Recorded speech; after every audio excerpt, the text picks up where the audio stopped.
आपणच गणपतीचे गिटार घेतलेले फोटो घराघरातनं लावतो, कार्टून.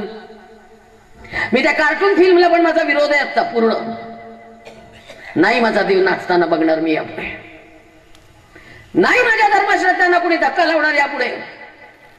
नाही सणासुदीचा एकही फोटो वेडा वाकडा बघणार यापुढे. नाही बघणार, चालणार नाही. पीके सिनेमाला विरोध केला नाही तुम्ही, हाऊसफुल चालला पीके.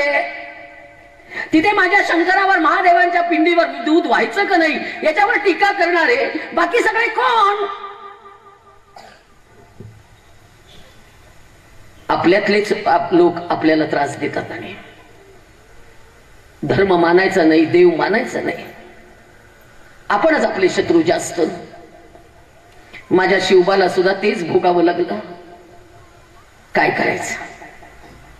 आज अफजल खानचं थडगं इतकं प्रतापगडच्या पायथ्याशी मोठं झालं आणि प्रतापगडवर मात्र आपण घाण घाण घाण केली. आपली मुलं जाऊन तिथे दारू पितात, सगळ्या बाटल्या टाकून येतात प्रतापगडवर. बिस्लरीच्या पाण्याचा खच पडतो तिथे बाटल्यांचा. आणि आज अफजल खानचं जे खाली असलेलं थडगं तिथे पाटी आहे, सुफी संत अफजल खान या सोर आहे. शांतता राखो. तिथे स्वच्छता आहे, तिथे उदबत्त्या लावल्या जातात, तिथे चादर चढवली जाते, तिथे उरूस भरतात. आणि त्या उरसामध्ये आमच्या हिंदू बायका अफजल खानाला नवसाचे पाळणे बांधतात आणि सांगतात मला मुलगा दे, मला मुलगा नाही. याच्याहून आणखीन दुःख काय करायचे? 33 कोटी देव असताना स्वतःचा कुलधर्म कुलाचार कळत नाही आणि कुठेही जात आहे देव मानायला. काय करायचं बायकांनो? किती जणी टीव्हीवरच्या बातम्या नियमितपणे बघतात? जरा हात वर करा. सुविद्य सुसंस्कृत आई घर यशाच्या शिखरावर नाही दाखवा, तरी हात तरी वर करा. बाहेरच्या जगात काय चाललंय ते तुम्हाला कळतं का ते तरी बघू देत मला. फिरवा फोकस करा गा हात वर. किती जणी टीव्हीवरच्या बातम्या नियमितपणे बघतात? 6 हात वर आहे तेवढ्या गर्दीत. काय करायचं? काय करायचं? घराघरातनं आई जागी झाल्याशिवाय शिवबा जन्माला येणार नाही दादा. आणि यासाठी माझं अखंड बोलणं आहे, अखंड बोलणं आणि आरडाओरडा. हा आरडाओरडा केल्याशिवाय मला चालतच नाही, बोलावंच लागणार आहे. बायकांनो, आज घराघरातनं संस्कार टिकवा बरं. घराघरातनं प्रत्येक सण साजरा करा. घराघरातनं प्रत्येक सणाला नैवेद्य झालाच पाहिजे. मुलांना सांगितलं गेलंच पाहिजे की ही आपली संस्कृती आहे, हे आपले संस्कार आहेत, हे करायलाच लागते. हे सांगा, कारण त्या घराघरातनं आईने धर्म टिकवल्याशिवाय तो धर्म टिकू शकत नाही. हे आईनेच टिकवावं लागतं आणि वडिलांनी त्याला साथ द्यायची असते. वडिलांनी साथ द्यायची, पुरुषांची साथ असल्याशिवाय काही करता येणार नाही. हे दोन्ही तेवढंच खरं आहे. फक्त इंग्रजीचा वेडा वाकडा अट्टाहास धरू नका बाई. तुम्हाला इंग्रजी, मला इंग्रजी आलं पाहिजे याची अक्कल आहे. मी वकील आहे, मला कळतं. पण इंग्रजीचं इतकं पण वेड नको की संस्कार, संस्कृती आणि मातृभाषा विसरून जावी. परवा एका खेड्यात गेले, ती बाई मला विचारते राईस वाढू का, राईस वाढू का, राईस वाढू का. म्हटलं वाढ बाई, आता काय करते, राईस वाढ. फक्त पिठल्याला काय म्हणतात ते पहिल्यांदा सांग. राईस वाढ. ऍपल खातो का, ऍपल खातो का? अरे सफरचंद म्हणणे तर ऍपल म्हण, पोटात जेवायचं तेच होत आहे त्याचं. ऍपल खातो का? मग सगळं एक तरी वाक्य धड बोल की ऍपल खातो का. काय कौतुक आहे त्या इंग्रजीची.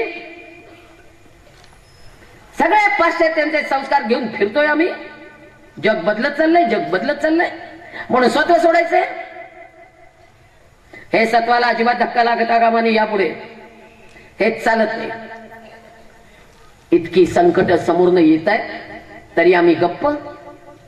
सगळ्यात मोठं संकट आज धर्मांतराचं आहे. आज आपल्या पोली धर्मांतरित होत आहे बिनधास्त. त्यांना धर्म महत्वाचा वाटत नाहीये का? काय कारण आहे? कोल्हापूरच्या हॉस्टेलची मुलगी इंजिनिअरिंगला शेवटच्या वर्षाला असताना हॉस्टेलवरनं गायब झाली. शोधली शोधली शोधली शोधली शोधली, पुण्यात सापडली. पुण्यात तिला पोलीस स्टेशनला नेऊन उभी केली तिने माझ्या तोंडावर मॅरेज सर्टिफिकेट फेकलं, धर्म बदलण्याचं ऍफिडेव्हिट फेकलं आणि त्यात लिहिलेलं होतं, हिंदू धर्मातली कोणतीही तत्व मला आवडलेली नाहीये म्हणून मी धर्म बदलते. कोणती तत्व सांगितली? सांगितले कधी सावित्री? सांगितली कधी द्रौपदी? सांगितली कधी सीता? सांगितलं कधी रामायण? सांगितलं कधी महाभारत? सांगितलं का कधी शिवबा? काय सांगितलं मुलींना की त्यांना धर्म आवडत नाही? ऍफिडेव्हिट करतायत धर्म आवडत नाही. वडील रडून रडून रडून विचारतात, लेकरा असं का केलं? लेकरा असं का केलं? लेकरा असं का केलं? रडणाऱ्या वडिलांकडे बघून मुलगी सांगते, या माणसाला मी ओळखत नाही, याला मी आयुष्यात एकदाही पाहिलेलं नाही. फारशीवर डोकं आपटून आपटून आपटून आपटून वडिलांनी जीव दिलाय त्या दिवशी. काय करायचं या मुलींचं? सरळ ऍफिडेव्हिट मध्ये लिहून देतात. आज तुम्ही माझा मोबाईल काढून बघा, सगळीकडे सगळीकडे त्या पोरींची नावं लिहिलेली आहे. परवा तुमची मुंबईतली मुलगी फेसबुकला कनेक्ट झाली, connect with me on Facebook. फेसबुकला कनेक्ट झाली, तुम्हाला माहिती नाही पोरगी फेसबुकला काय करते, तुम्हाला माहिती नाही पोरगी व्हॉट्सअपवर कुणाशी चॅटिंग करते, तुम्हाला काही माहिती नाही. तुम्ही सगळे जण आज वेळ पांघरून बसलेले आहात. त्या मुलीला फेसबुकला कनेक्ट झाली, त्या मुलाने तिला कॉफी प्यायला बोलवली, कॉफी प्यायला गेली, ती मुलगी जी गायब. आज 2.5 महिने शोधली, सापडलीच नाही. नंतर जेव्हा सापडली तेव्हा अशा अवस्थेत सापडली. काय करायचं त्या पोरीचं? काय करायचं? आज इतक्या बिनधास्तपणे पोरी जातात की अंमळनेरच्या कोट्याधीश बापाची पोरगी गेली आहे, हाताखाली नोकर, बसायला गाड्या, प्रचंड श्रीमंत बापाची पोरगी, वडिलाचे हात करायचे आणि वडिलांच्या हातावरनं चालायची, पाय सुद्धा जमिनीवर कधी ठेवला नाही, हातात कधी कप घेतला नाही आणि एका बंगारवाल्या बरोबर पळून गेली आहे. काय करायचं? काय करूया?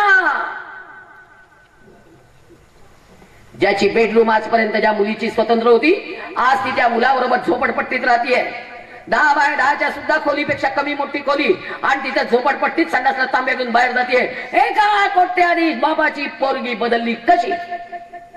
उत्तर द्या, उत्तर द्या. नगरची प्रसूती रोग तज्ञ बाई जी 50,000 रोज मिळवते, ती एका दुसरी 5 रिक्षेवाल्याबरोबर जाते कशी? द्या उत्तर. वेदशास्त्र संपन्न घरातली पोरगी, प्रचंड प्रचंड कर्मकांड असलेल्या घरातली पोरगी, एका गटार साफ करणाऱ्या पोराच्या घरात आज कशी? धर्म बदलण्याची कारण सांगा.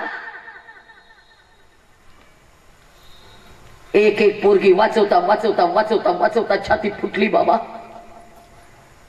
रोज तेच रोज तेच रोज तेच. पोलीस स्टेशनला पोरींच्या पाया पडायचं पाया पडायचं पाया पडायचं आणि पोरगी सांगते की मला धर्मच मान्य नाही. काय करूया? काय करूया?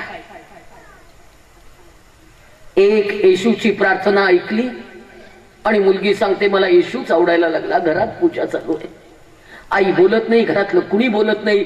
काय प्रकार आहे तो आजपर्यंत कळला नाही. हे सगळं काय आहे?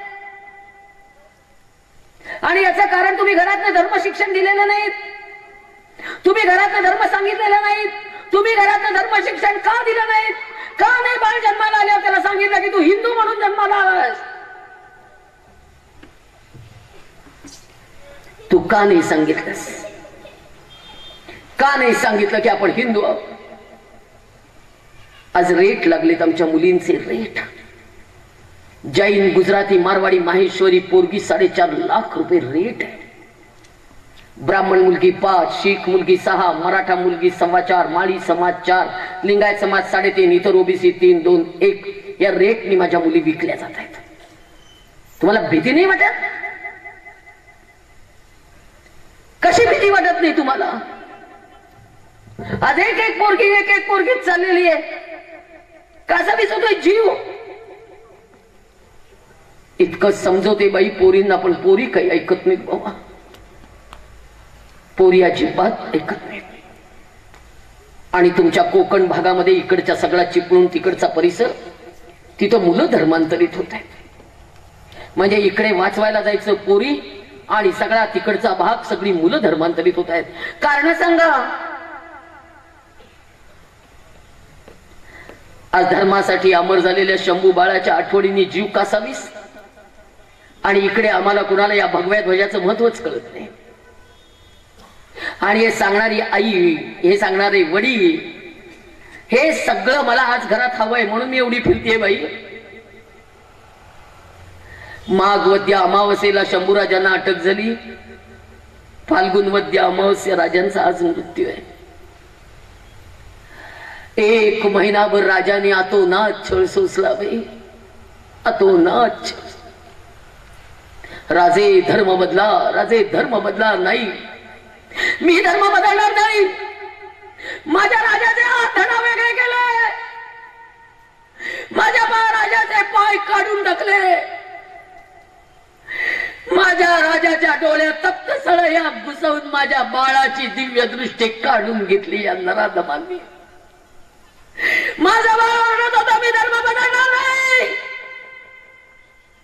आणि कुणाला काही त्याचं वाटत नाही. 1 महिनाभर मी अस्वस्थ होता. मी 1 महिनाभर काही सुचत नाहीये बाबांनो. मी तर राजांना रोज हाक मारते बाबा, रोज रोज रोज. मी त्या शंभू बाळाला रोज हाका मारते माझ्या राजा.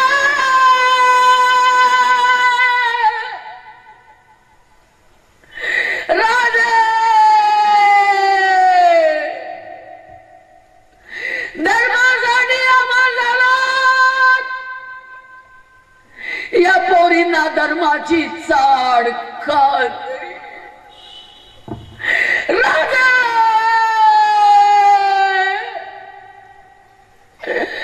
आभाळ फोडून किंकाळ्या रोज आकाशात, रोज.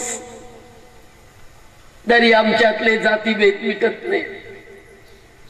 आम्ही हिंदू म्हणून भगव्या ध्वजाच्या खाली एकत्र यायला तयार नाही.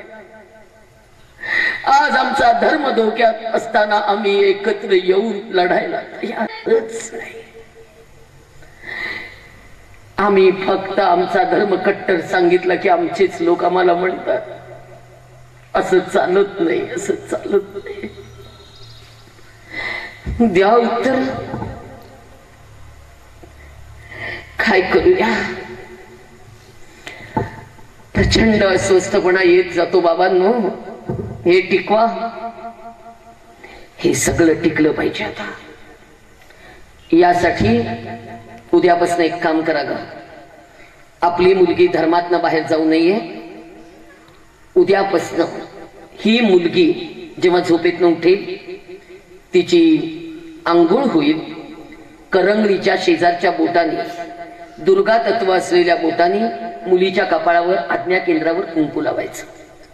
उजवा हात मुलींच्या डोक्यावर ठेवायचा आईने, आणि आपल्या कुलदेवतेचा नामजप 1-5 मिनिटं मुलींकडनं करून घ्यायचा. संध्याकाळी मुलगी घरात असेल तर 3 सांजेचा दिवा तिला लावायला सांगा. तिच्या भोवती संरक्षक कवच निर्माण करा. नंबर 3, या मुलीचे कपडे कुठेही उघड्यावर वाळत घालू नका. कपड्यावर एखादा पातळ असा कपडा दुसरा टाकून टाकायचा. 4, आपली मुलगी जेव्हा रविवारी आंघोळ करेल, ज्या दिवशी तिला निवांतपणा असेल, त्या दिवशी तिच्या आंघोळीच्या पाण्यात मूठभर खडे मीठ टाकायचं. खडे मीठ विरघळलं की त्या पाण्याने तिला आंघोळ करायला लावायची. त्या दिवशी तिच्या अंगाला साबण लावायचा नाही. ही काही पथ्य सध्या मुलींच्या बाबतीत पाळा. कारण मी परवा एक मुलगी सोडवायला गेले.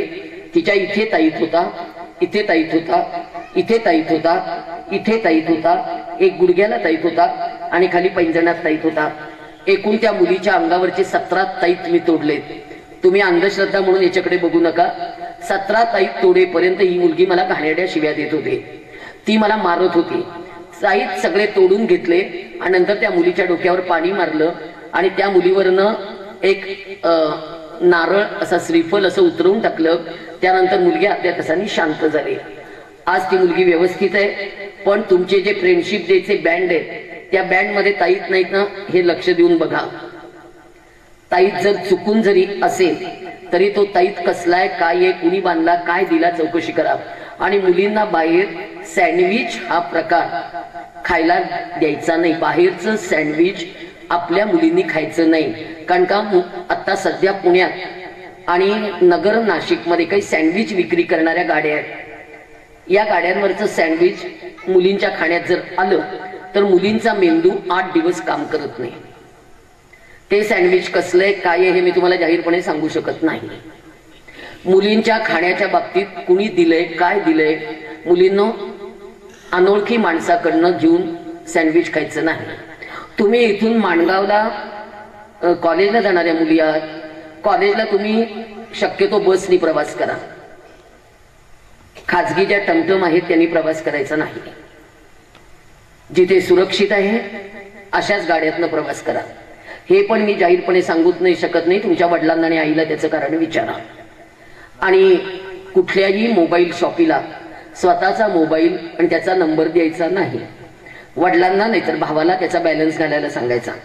नाहीतर नंतर एकदम अकाउंट जे पैसे भरायचे असतात तसं करून घ्या. कारण आता आपल्या मुलींचा एक मोबाईल नंबर 500 रुपयाला विकला जातोय.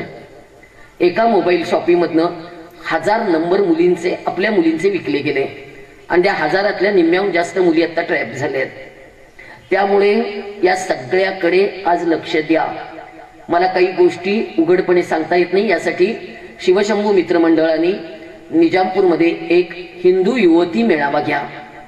हिंदू युवती मेळाव्याला मी येईन. त्या दिवशी मला प्रोजेक्टरवर काही क्लिपिंग त्यांना दाखवता येईल. काय चाललंय बाहेर हे जाहीरपणे सांगता येणार नाही, पण क्लिपिंग घ्या. एका बंद ठिकाणी त्यांचा कार्यक्रम घ्या. त्या ठिकाणी मी हे धोके मुलींना प्रोजेक्टरच्या माध्यमातून दाखवू शकते. यासाठी मुली जपा. आणि आता उघड म्हणजे उलट असं चालू आहे, लग्न झालेल्या मुली आम्ही परत लग्न न झालेल्या मुली आम्ही परत आणतोय असं लक्षात आल्यावर आता लग्न झालेल्या बायका ट्रॅप होत आहेत. सगळ्या मुलींच्या आयांनो किंवा तरुण स्त्रियांनो कपाळाला कुंकू लावायची सवय ठेवा. कारण वशीकरण जे होते ते डोळ्यातनं होतं. त्यामुळे या आज्ञा केंद्रावर जर कुंकू ठळक असेल तर आज्ञा केंद्रावरच्या कुंकवात जी ताकद आहे त्यामुळे वशीकरणाची शिकार ती जरा मेणबत्ती उदबत्ती, त्यामुळे त्याचा परिणाम मुलींच्यावर होणार नाही. आणि मुलांनी नाम ओढावा. मुलांनी सुद्धा बाहेर जाताना नाम ओढा. आणि कुठेही बाहेर जाताना संरक्षक कवच धर्माचं निर्माण करा. आज सगळीकडनं धोका प्रचंड वाढलेला आहे. मुलींच्या बाबतीत तरी फार सतर्क राहा. इतकं सतर्क राहा, जागोजागी त्याची काळजी घ्या. मुली हॉस्टेलला शिकायला ठेवणार आहात, हॉस्टेल कुठलं आहे, काय आहे, कोण आहे, सुरक्षित आहे का? कारण आता हिंदूंची जनन शक्ती धोक्यात आहे. आज आपल्या मुली विकल्या जात आहेत. आज आपल्या मुली वेश्या व्यवसायाला लावल्या जात आहेत. आज सगळीकडनं जर आपली ताकद धोक्यात आली असेल तर आपल्याला मुली जपाव्या लागतील. आणि यासाठी घराघरातना आई आणि वडिलांनी खूप सतर्क व्हा. आणि माझा नंबर तुमच्याकडे लिहून ठेवा. आणि शिवशंभू मित्रमंडळ एक नेटवर्क तयार करा.